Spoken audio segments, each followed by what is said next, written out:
All right, welcome to the Small Town Pastor Podcast. This podcast is a ministry of the Small Town Network. We exist to make disciples, train pastors, and plant churches in smaller communities. My name is Eric Nielsen. I'm joined today by my co-host, Tony Colomb. How are you doing, Tony? Doing great, thanks. I Glad to feel like be I here. haven't seen you since our last episode, which we filmed like 7 minutes ago. Yeah, yeah. Welcome back. I'm And we wearing the are same joined, thing. yeah, we are joined today by my good friend who happens to also be the associate pastor at our church, Cody Ballard. Welcome to the show. Thanks for having me on. Glad to be here. Yeah. So Cody, we wanted to bring you on today.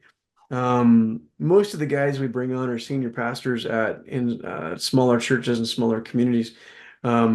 But you're on my staff, and you actually have some unique experiences, and I think insights into some of the things that we're actually trying to model at our church and for our network. So, first of all, let's start with kind of your ministry journey because you've worked at some really exceptionally large churches. Um, and so you came to a smaller town and a smaller church, but from the mega church, right? So kind of tell us the story, like how did you go from like small town kid in Indiana to like Bible college to like the third, is it CCB, the third biggest church in the country or something like that? Or fifth or so, it's something like top five. Anyways, tell us how that happened. How did to explain that? Well, my dad would be proud to know that I made sure to say that I was born in Texas. Okay. Grew up most of my childhood in Indiana, and then went to college in Knoxville, Tennessee. And I kind of struggled with a lot of the churches in the Bible Belt. I'm a big football fan, and anyway, so I got out to Christ Church of the Valley doing the graduate for their residency program in my senior year of college. And it was really one of the first church experiences. I had actually preached my first sermon when I was 14 years old, but CCV was really one of the first church experiences I'd ever had where I really felt like I was able to really connect with the mission of the church. Hmm. It was all about trying to reach the man, to reach the whole family. And so I just really fell in love with that. I fell in love with that. I fell in love with their sports ministry, which I worked with after graduating from the residency program. I learned a ton of stuff during my time there. And then when I was looking to kind of change gears from Christ Church of the Valley, I actually was looking for a children's ministry position, and ended up getting hired on with Eric over at Northwest Christian Church. And then from there, that's actually where I met my wife, Caitlin.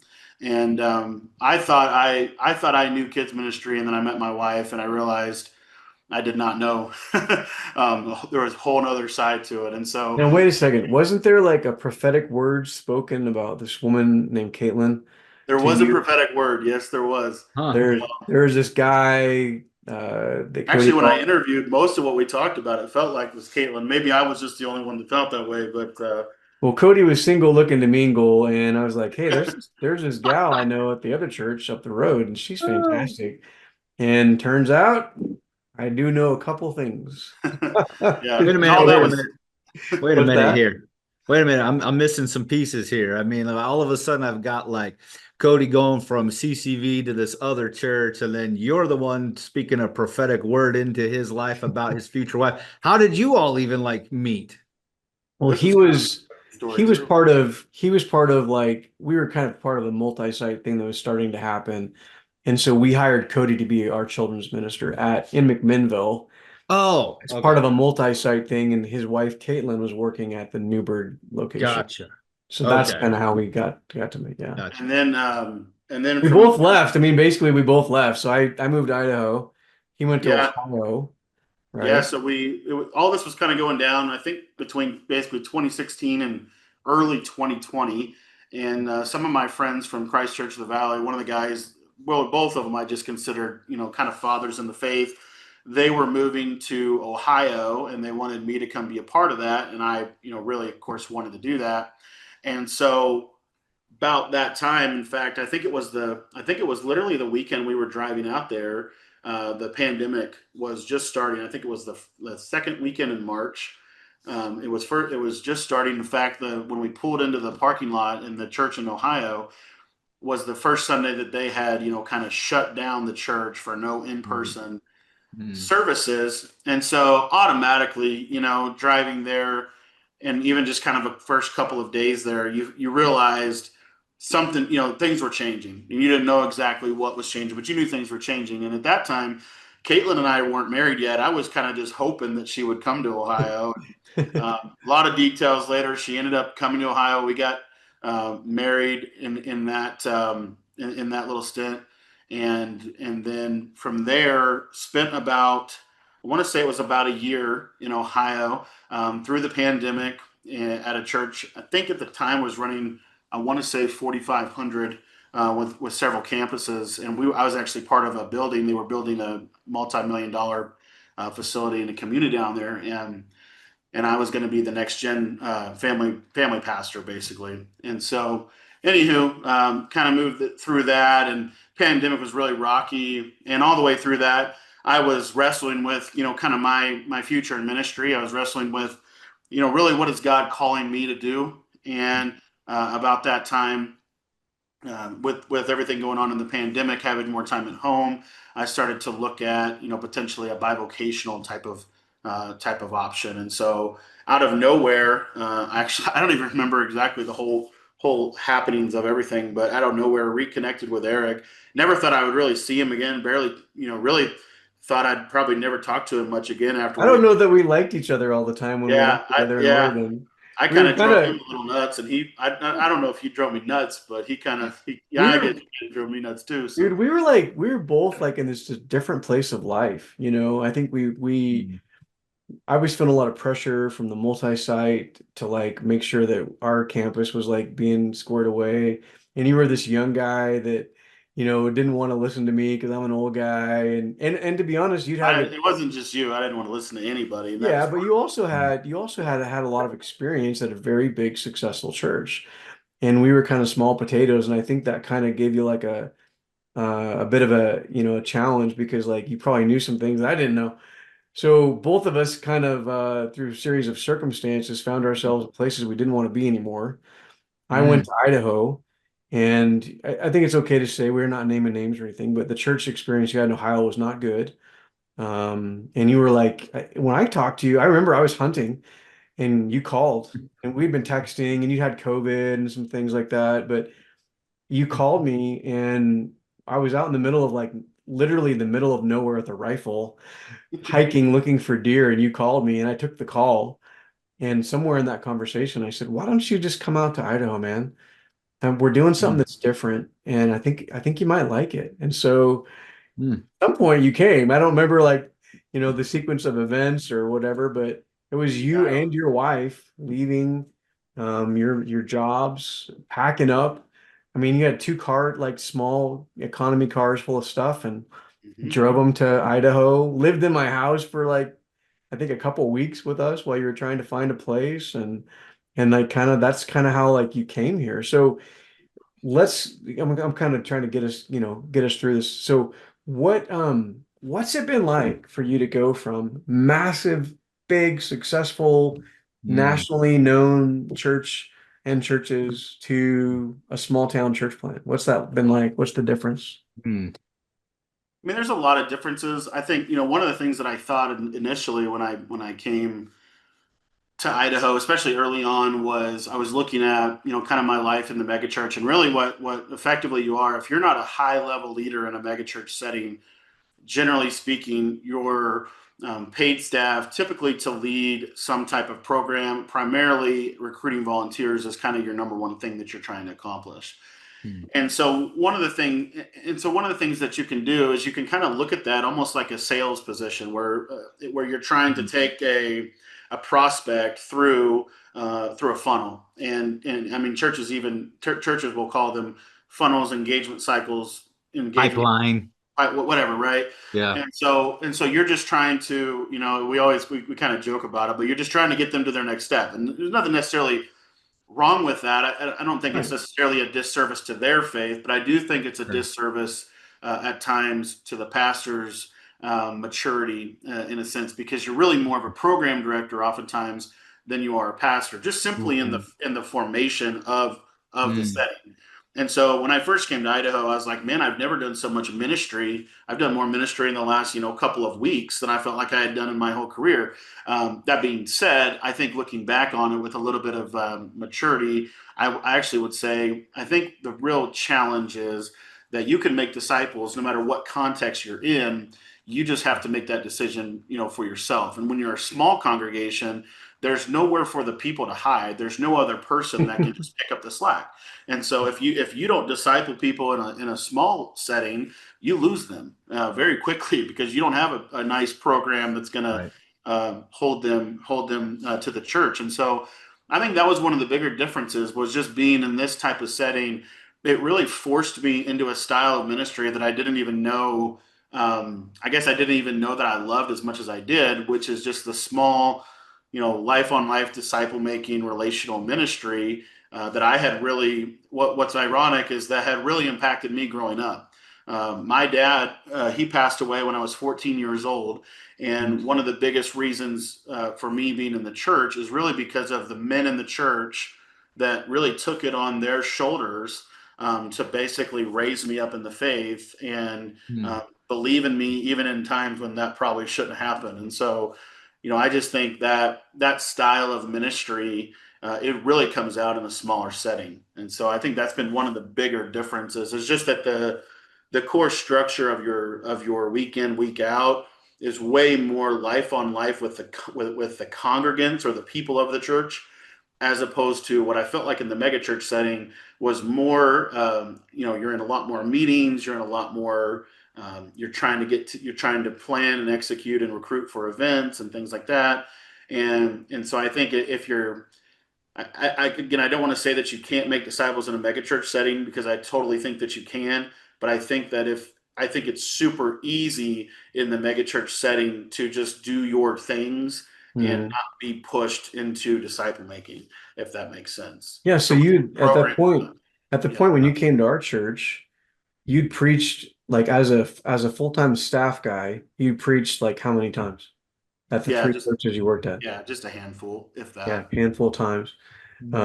Had you ever led a discipleship group before you came to I think I had led one, like a rooted but group? yeah, but was a rooted group. Okay, Yeah, so like part of a program. yeah. And so you hadn't had a lot of preaching, you hadn't a lot of discipleship. You hadn't done a lot of like, I don't think any weddings or funerals, had you? No, Yeah. that's yeah. Yeah. And then like some of the stuff like the people stuff. Um, I know that's been a big point of emphasis for you is like the relationships that you've made here. So talk Mm. about that just for a minute. Like you've said some things to me about the kind of friends you've made in this setting, you and your wife. Would you talk about that just for a moment? Yeah, I mean, I think that was just something that we didn't even know. We moved to Ohio with probably I want to say somewhere in the realm of like 12 to 16 people that had some type of mutual connection before moving there, with the vision that we would move there, we'd raise our kids there, we would do life with these people, and we would build the church up, if you will. And that just totally didn't happen. And some of that's the pandemic, but I think some of that is simply just I don't know, just the culture of that. And so moving here, we very quickly gathered several young people in which we did a lot of life with through and mostly sparked through our Discovery Bible Study group stuff. But also it started to kind of again when you don't have a lot of programs, you don't have a lot of events, but you want to connect with people, you just start to find things. So we our first summer here, we went on vacation with a couple of couples from the church that was really impactful. We actually started a Bible study with one couple and then another couple where the man and the woman were living together outside of marriage. I actually ended up officiating their wedding. It was my first wedding, and we still are very close with them today. And so just things started to happen like that where you realize that when you start to become, I guess, a part of these people's moments in their lives that are long-term moments, it starts to become a lot more than a job. I Mm. think oftentimes, at least for me, when you're going to Bible college and you're trying to establish yourself in your career, whatever that means. Um, Yeah. you kind of miss that these are people's lives and that they have kids and they have and they're all part of this, like the spiritual decisions really do impact their daily lives. And I think, I don't know, I just think for me being here, that has really shown itself to be true, so much so that Mm. we want to be here for, we're looking at being here for a very long time, solely based on, we believe God's called us to that, but also we believe that God's put people into our lives that we want to invest in for a very, very long time. And so I just think, Mhm. I think that's a big difference. Well, Tony, So, Tony, go ahead. oh, I was just going to ask real quick before it escapes my mind, just the comparison between the ministry environment you were in before versus now, like on a daily nuts and bolts difference. Obviously, you're bivocational, so that's going to play into it a lot. But kind of, what are some of like the regular routine things that are different for you in ministry in the megachurch setting versus where you're at now? I would say that I just think the megachurch setting, by and large, is more of a 9 to 5 type of culture. Um, Mm, and I think in general, if you're in high level leadership or if you're in some of the pastoral positions, you mm, might not feel like a 9 to 5. But by and large, most megachurch staff, I would say 70% it's a 9 to 5 culture. mm, And that's just not, I've just yet to see that be effective in ministry, a 9 to 5 culture. Now, again, in the context of disciple making. And so that's a big one, is that, people. And so when it's a 9 to 5 culture, this is kind of what happens. And this is where I feel like, Jesus says, take up your cross and follow me. This is where you see some of the things of Jesus, where he's constantly having meals with people, he's constantly inconvenienced for others. And I mm, when in a 9 to 5 culture, you really protect your days off, you really protect your vacation, you really protect your retirement plan. And I'm not saying any of those are bad things, Right. but what I am saying is that if we're called to make disciples and we look at the lives of the disciple makers in the New Testament, I wouldn't say any of them had a very cushy lifestyle. And so I think, this kind of experience here, where reality is, it doesn't matter if I work 9 to 5, if I work 6 to 6, it doesn't really matter. Is the church growing? Is the church, our disciples being made? Nobody really cares either how much or how little I work. And so I'm not trying to punch a clock. I'm not trying to, but I do feel like when you're in a culture where the majority of employees are 9 to 5 type of employees, whether you want it to or not, it's going to affect the culture of the entire organization. And mm, so, mm, We said a lot, Cody and I, because I started the church and then Cody joined. I don't even think we were a year old when you joined. Maybe, oh, we were like 3 months, I think. yeah. But you had I the mean, wow. 3 years. like into launch. So Yeah. like we had like I'd been working on the project almost a Right. year, Yeah. but the 3 months into launch, he joined the team, and so we've really discovered a lot together, learned a Sure. lot together. And one of the things that Cody said early on that, or we said, I don't remember who said it, but we've talked about a lot that we've in this kind of model, we really feel like ministry is more of our lifestyle than our Mm, 9 to 5 job. It sure. doesn't feel like a career. And I know Mm, that's weird to say because we've both been like career pastors, but right. just by switching to bivocational, it kind of changes your mentality because Mm, it's not like you said, you're expected to show up at the office at 8 and then you can go home at 5, or it's not like that. It's like we're both doing other things to provide mhm, for our families, and we're pastoring a church together. So Cody, the bivocational piece, we all have bivocational jobs. Yours is the most interesting, and you're making the most money. Um, I've never had a pastor on my staff who made more money than I do. It's not because of what the church is paying him; it's because of what he's making in his ministry or his job. So, tell us a little bit about.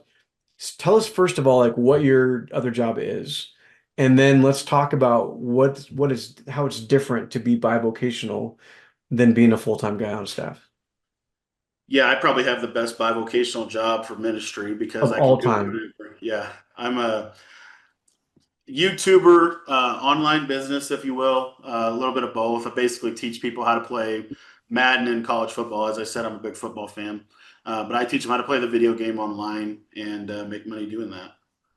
Wow. Good money.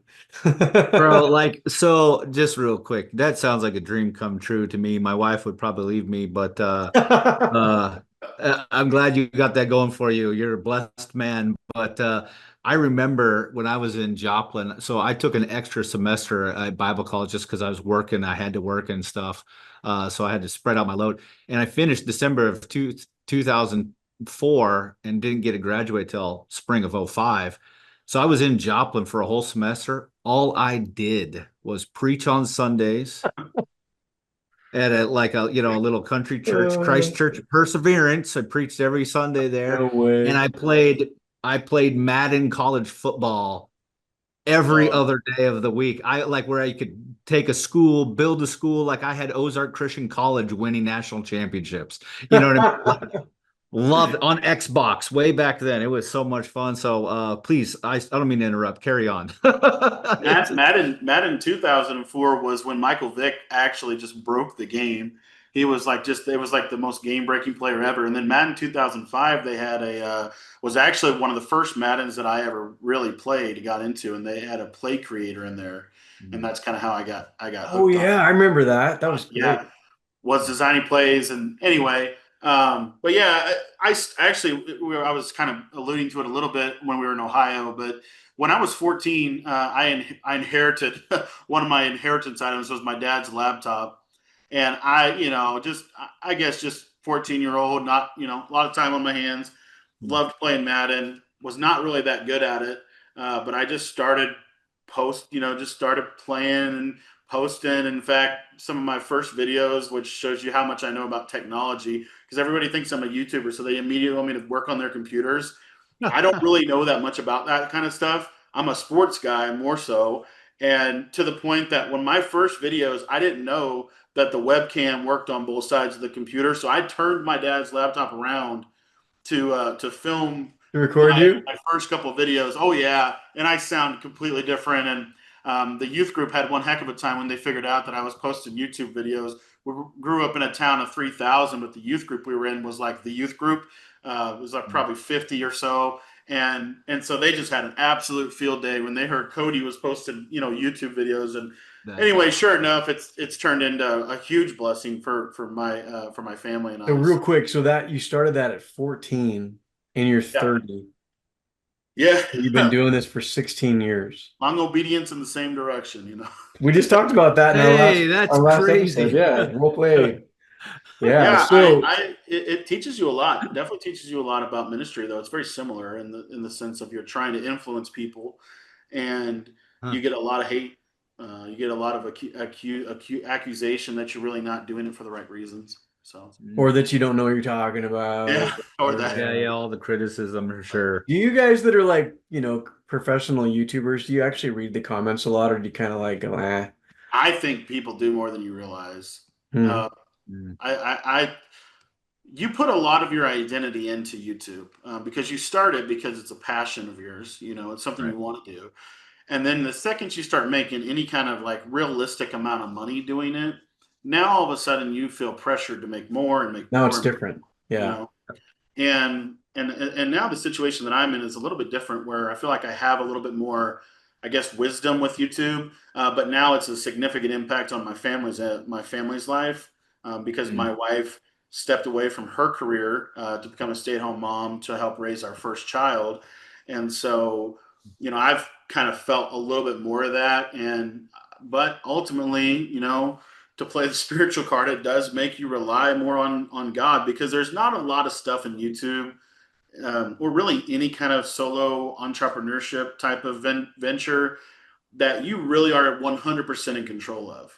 You sure. work hard, you try hard, and you can still get bad results. And so you kind of have to be willing to take the good with the bad with that as well. Mm, So your bivocational experience has been really different than mine. So you've got this creative outlet that's really like on your schedule and you can do it whenever you want to do it. Time is irrelevant.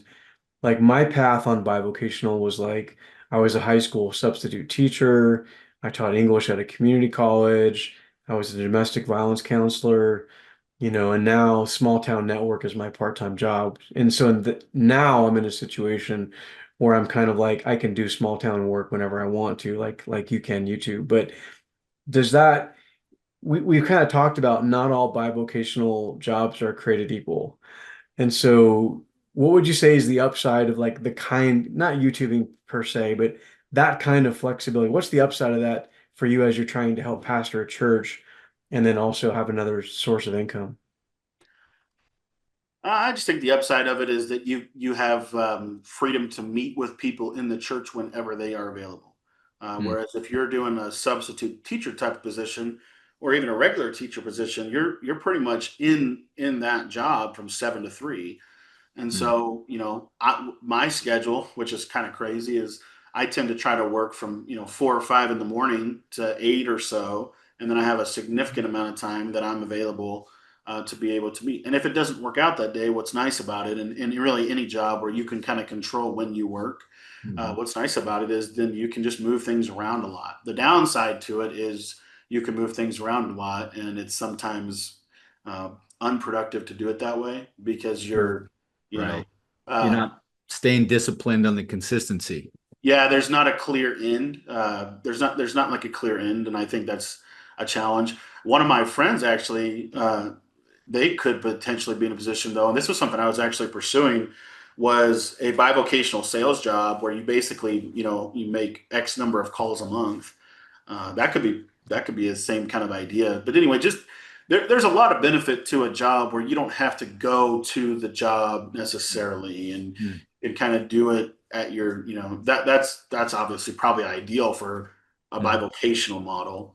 mm, So How does it affect like so when you're a pastor and you're trying to pastor and do ministry and you've got another job, what are some of the like pros and cons of that? Because we both found I think some pros. And I don't want to bury the lead here, but there's been some upside that we've discovered. First time both of us being bivocational guys. mm. There's some upsides and probably some downsides. What are some of the upsides you'd say to people that are thinking about bivocational ministry? I would say the biggest upside to me that it's done for me is I don't put as much of my identity in the number of people that come to our church on Sunday as I did before. And I think that's primarily because of the bivocational piece. The funny thing about that is when you zoom out on it, every job that I paid for, it's not like they're like, I haven't had this happen to me yet where someone's like, well, Cody, your ministry is just not growing enough, so we're going to give you a pay reduction. That's never happened before, right? But you do put a lot of your identity into it. And this doesn't mean that you don't care about your church because you have another job. It just simply means that you don't feel this like Mm, borderline unhealthy burden, I think, to push for a kind of arbitrary metric. You want to be a growing church for sure. There's my puppy. She decided she wanted to come and say hi. You want to be a Wow. growing church for sure, but I think I don't know. I just think that when I graduated college, I wasn't really doing YouTube as significantly. I was doing it, but not as significantly. And man, like all of my identity was put into my career as a pastor, and I think I think that can be unhealthy. It certainly was for me because what it did for me is it led me to, and again, I take full accountability for this, but it kind of led me to see people as cogs in a machine as Mm, opposed to people created in the image of God for a purpose and have and again, you'd never say that, but realistically, you're getting measured by how many volunteers you have. You're getting measured by all these things, and so it can start to kind of push you into a machine. And so, anyways, I think the positive to the bivocational side, you were talking about creative outlet, is it gives you kind of something else to to a degree, like be able to be more machine like, so that doesn't necessarily always come out on your congregation.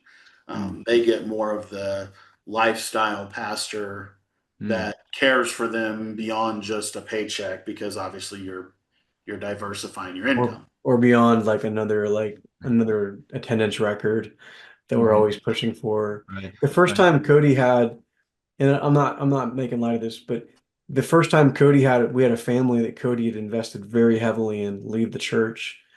It crushed him. Mm, Very destroyed by that. And I don't think that he'd had that before Right. in the megachurch world because he wasn't close to anybody. Yeah. He was my son also has worked in this environment. He's like, Dad, my job is to get 75 volunteers for Sunday morning, and the majority of my week is phone calls and emails and texts trying to get 75 volunteers. And so Hmm. it's not to say that's bad.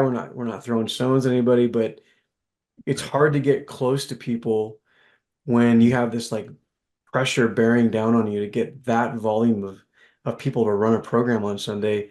The Right. ability to draw close to people and really invest in them and know them, it's hard. It's just more challenging, I think. And Yeah. so Yeah.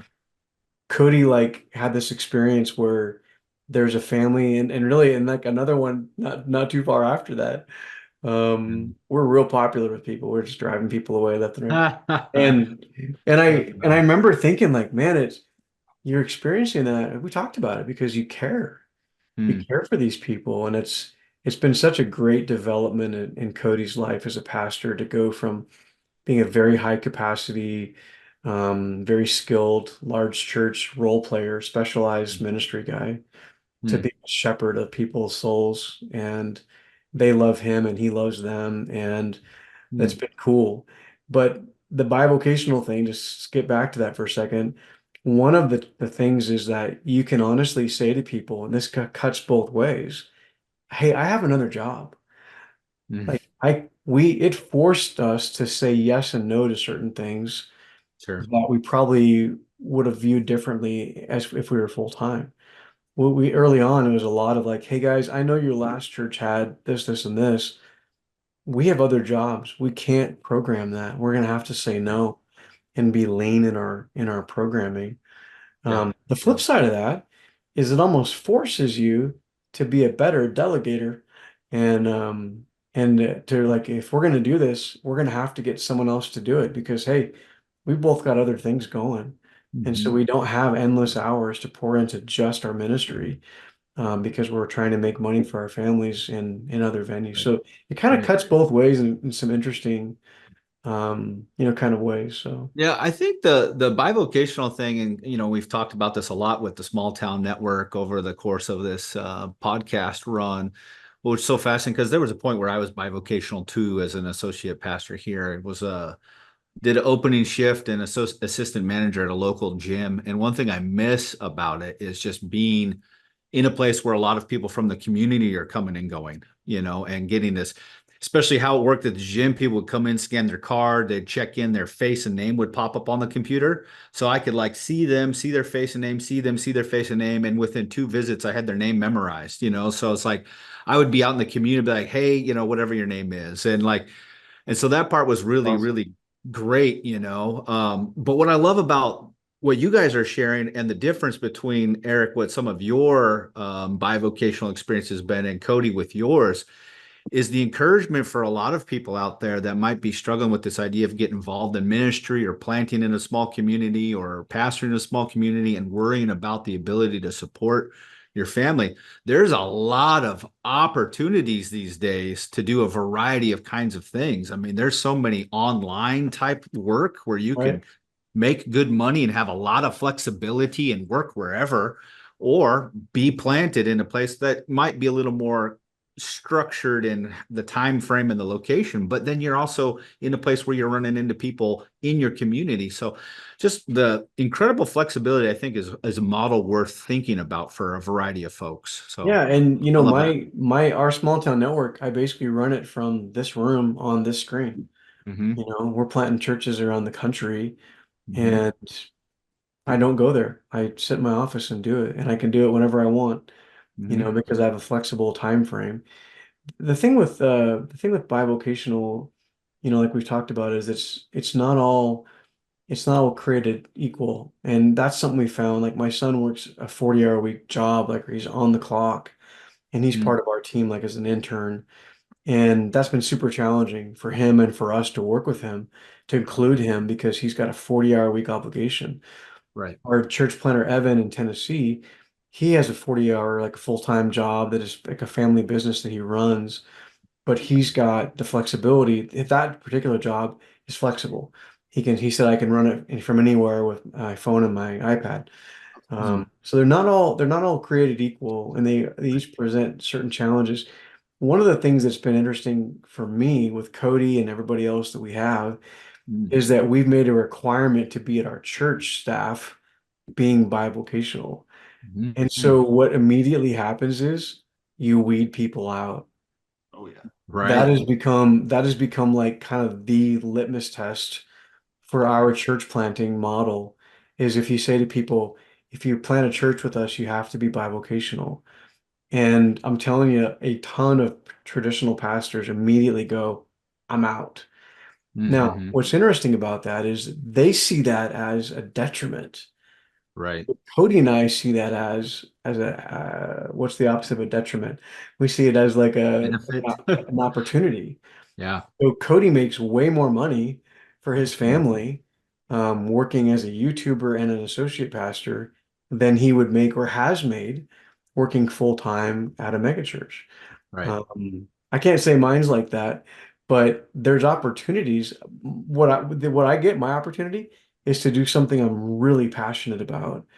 Right. And because my church does not expect me to be full-time pastor, I have the hours in my day to do something I'm super passionate about, which Right. is small town network. So the bivocational for the right person, they'll see that as a major opportunity in their life, not as like a risk, like, oh man, I don't want to go out there and have to go out into the job market and Mm. find work or whatever. So yeah, Yeah. totally different. Last subject, Cody, and then we'll wrap up. I know you got some stuff you got to take care of today. Um, Talk real quick about your experience with like the disciple making culture. So we've gone, all of us, I don't know about Tony, but both of us have gone from more attractional ministry where we're trying to gather big crowds and grow bigger.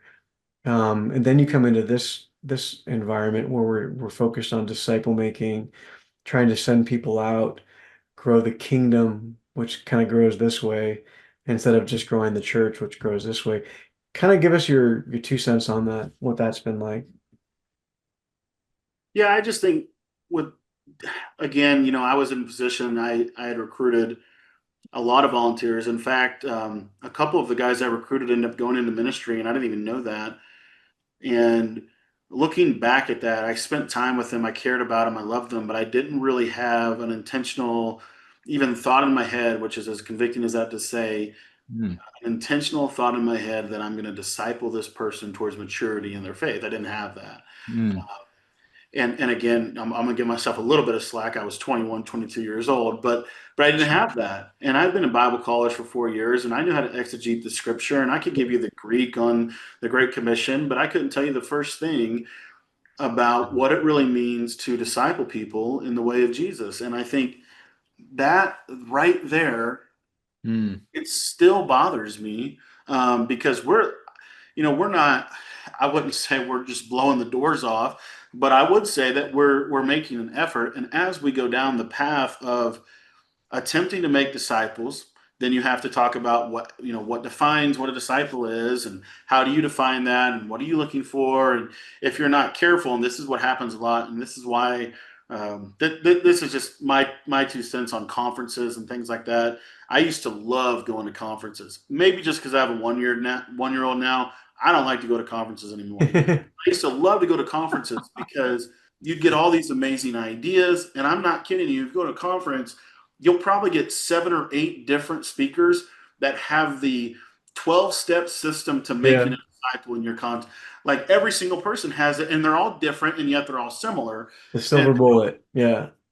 and so it just forces you to wrestle with what is what does it really mean to make a disciple? And at the end of the day, when you really look at least this is my 2 cents, it really comes down to loving people as Jesus loved his disciples, and he loved them in ways of giving them opportunities to lead.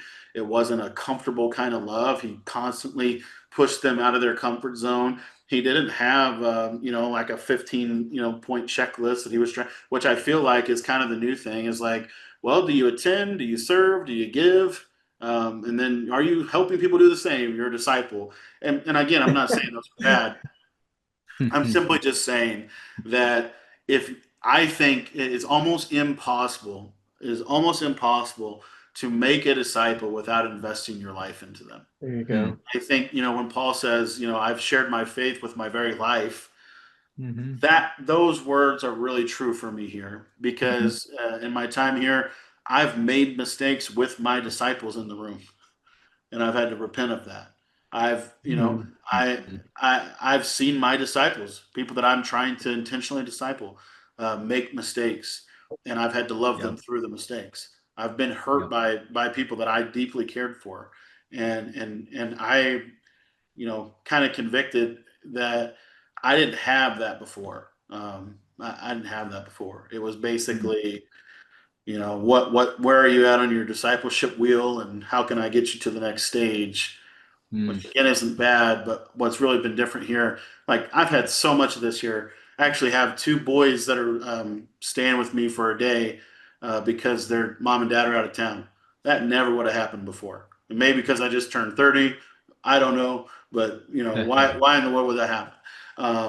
We had one of our deep close friends. They had their second child, and when they had their second child, we watched the first child for 2 days, and so you just start to, I don't know. It just really changes you when you start to really, really share your life with someone as a way of disciple making, not just you share your theology or not just you share your, whatever. Or I plug think, them Program. into a program. Yeah. Yeah. yeah, Yeah. yeah. I think it makes a big difference. I think it makes you see disciple making a lot differently because you realize, I guess, that you're just as much on the journey as they are. Mm. Yeah. Mhm. Yeah. Yep. Well said. And we've had some fun, man. Cody and I probably a talk for a different day, but part of the model for small town churches is we don't insist, but we highly recommend that you start with two guys, send out in teams. We didn't start that way, Mm. but I had this vision of like, hey, I want to train pastors, and so I kind of figured in the beginning we'd have a resident. So Cody technically was like my first church planting resident, Mm. but we worked so well together. And what I realized with that bivocational piece is that having Mm. two guys that both have other jobs kind of gives us one full-time guy together. And Right. so Right. the beauty of me being an older guy, him being a younger guy, we both naturally connect with people in different age groups, different demographics. Um, he has a very different preaching style than me, and he's very good at preaching. And Mm. so we complement each other in our speaking style. It's just been it's a team effort. And Mm. Cody was the one, I know he said this early on. He said, I think the only way this is going to work is if we both stay really humble. And he's been totally right.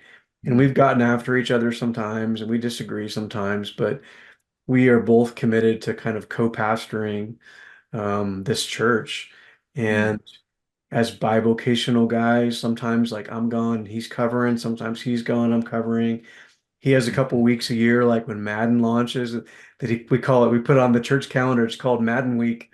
And so Cody's That's like off, awesome. like do not call Cody. He's going to be like making videos and learning the new game, the new release, and giving his tips and tricks on that. So we just kind of work together, and again, I'll go back to that. It's a lifestyle. Mm. It's not our careers. We do get paid, and it is a job, but it's more of like a lifestyle thing.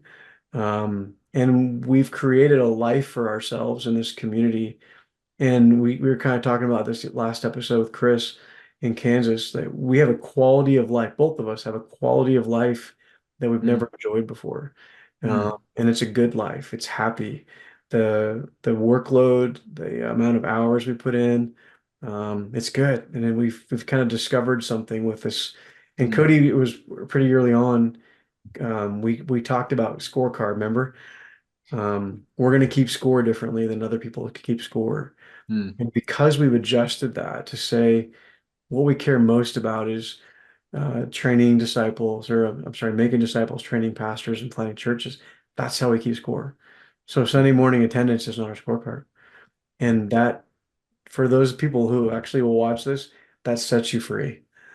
Mm. It just sets you free from all the stuff that pastors get trapped in.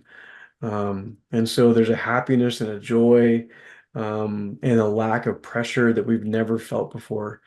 in our previous ministry. So, Cody, any final words for us before we wrap up today? Any final thoughts you want to share about any of this stuff?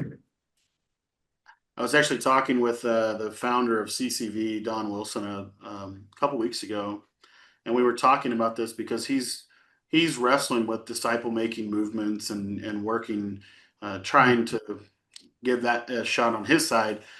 And one of the things that he's finding that I think is challenging is the scorecard. And Mm. he's he actually said to me, by every metric I would have ever measured myself before, I'm failing. And then obviously if we applied that to Jesus, right, what would be the result of that? And so I just think in general, maybe if you're listening to this and you've thought ministry was black and white in one direction, I just encourage you to consider maybe it's a little bit different than that, and to spend some time in prayer, because what we're finding in conversations across the world is that a lot of these disciple making movements are really centered around a heavy emphasis on prayer and fasting, which is something that American churches is probably not the best at. And so could it be that maybe we're not seeing spiritual breakthrough because we're chasing the wrong direction, and we need to spend more time listening to God and trying to discern what He's actually asking us to do. So anyway, it's been convicting me and very recently, and so I just think that might be something for you guys as well. Well said. Hey, Yeah, that's Cody, a tell people good how they word. can find your YouTube channel. Like, what's your YouTube channel called? Just search my name. If you just search Cody Ballard Madden, it'll come up, or Cody Ballard College, it'll come up on that. And then on X, it's Cody Ballard YT. You can see all my tips and tricks there and what I've been up to. And we encourage your people to support your YouTube channel, become a Patreon subscriber, all that stuff. Do all that, do all the things you young people do. That'd Like be and subscribe, smash that like button. Yeah. smash that like button. Yeah, yeah. And I think Tony and you need to have like a Madden showdown. When you guys were It has saying been that, so I long. gotta admit, like our first 6 months of this church plant, I was in under quarantine in Oregon. And I Right. wasn't a big Madden guy. I'd always been like an NCAA guy, but they stopped making those because of the NIL stuff. So the first 6 months of COVID and my church planning journey, besides reading every discipleship church planning, thing I could find, I played a lot of Madden.